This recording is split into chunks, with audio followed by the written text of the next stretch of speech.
So now we move on to Smallville. And the version of Smallville in Man of Steel, I felt you only really see the Kent farm, and it's not a version of the city that you're going to remember, or town, however you want to look at it. In the TV show Smallville, obviously Smallville was a very big part. You see very much of the city. You see Smallville's Main Street. You see where the kids hang out. There's the apartment above the coffee shop that several characters move into and out of over the run of the show. Um, that's going to be the version of the town that I remember. Um, so you move on to Ma and Pa Kent.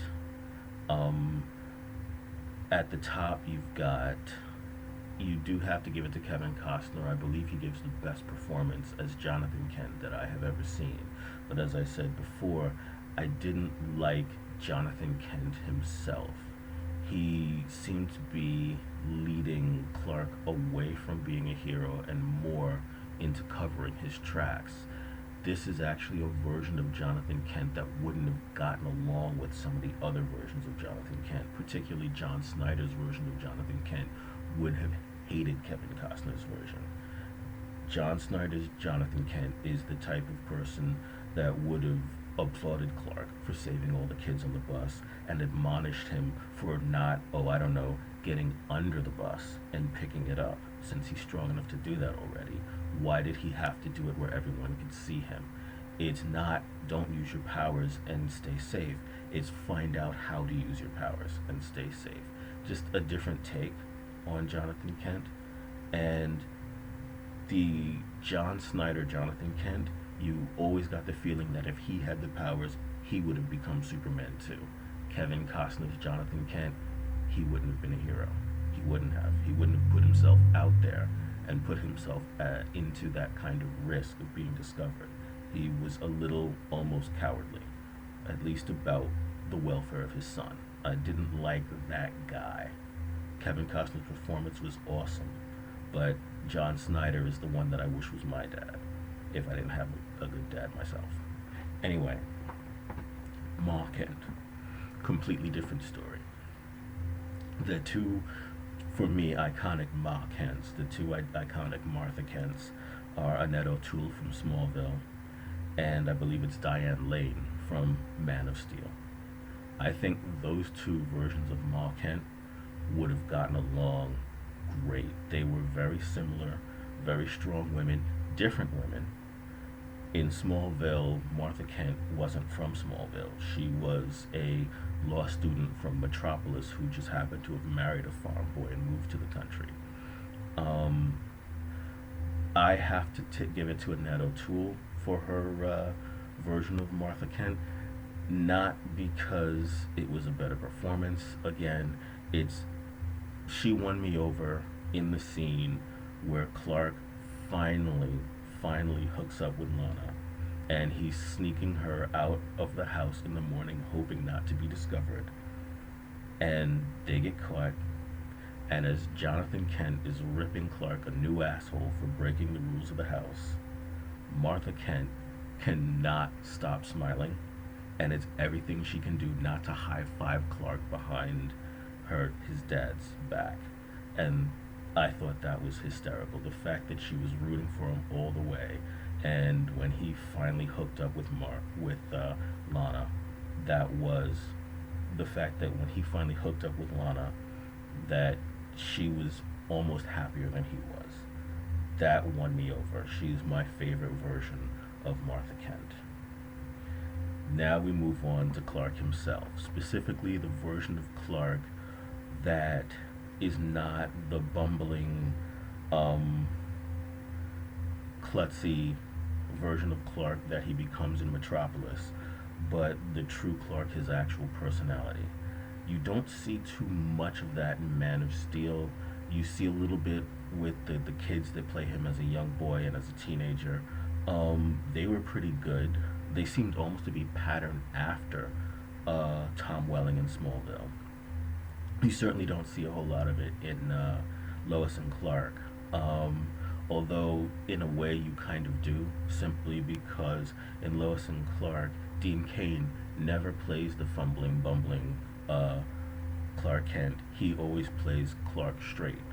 Um, Tom Welling's performance as Clark Kent is probably my favorite, mainly because of the way they chose to deal with the big secret that he's an alien, that he's a hero. They dealt with it not by having him as a man keeping a secret, but as a man telling a lie. And he's the most honest person in the world and a horrible liar. So every time he has to lie to someone, every time he has to keep his secret, they see right through it. And it's usually the people that he's closest to. And they all think he's lying to them, and it hurts them. And it hurts him that it hurts them. But he won't stop. And the reason why he won't stop is because they established through almost the first 5 seasons of the show, every single person who finds out his secret dies. And he's aware of this. He says it over and over again. Everyone who knows his secret, something bad happens to them. So now he's lying to these people to protect them. The big irony is, of course, every person he's lying to is someone that you know later on in the comic books finds out his secret anyway, so the lies are unnecessary. So that's the reason why Tom Welling is my favorite version of the pre-Metropolis Clark Kent. Um, we now move on to well, we have Lana Lang. Almost every version, every film version, glosses over Lana Lang. So the only one to really talk about is Kristen Kreck's version of Lana Lang from Smallville. And she's the favorite, not just by default. She was a great character. I liked almost everything about her character. I didn't like the fact that she left before the final season, but the way she left, if you see her final scene, it was an amazing scene. Um, and last, we have the character of Pete Ross. Pete Ross is the most underused character, or the most poorly used character on Smallville. He was just not used correctly at all. Pete Ross on Smallville was a character that the writers never got a handle on. They just never knew what to do with him. And it was tragic because they actually figured out exactly what they should have been doing with him. They just didn't do it with him. They did it with Chloe. The character of Chloe Sullivan, who is not from the comic books. Everything, except of course for her enduring crush on Clark, everything they did with her, from how she found out to how she became his supporter, his line back to humanity, and how she actually worked with him to to aid him in being a fledgling superhero. Every single thing they did with him is exactly what they should have been doing with Pete Ross. If they had done that, the character never would have left the show. And so for me, my favorite version of Pete Ross is Chloe Sullivan, played by Allison Mack. Um, Incidentally, the actor that played Pete Ross was Sam Jones III. He didn't do a terrible job. He just didn't have anything to do. Literally, the writers never ever figured out what he was there for, and just simply their solution was to get rid of him. So that is Smallville.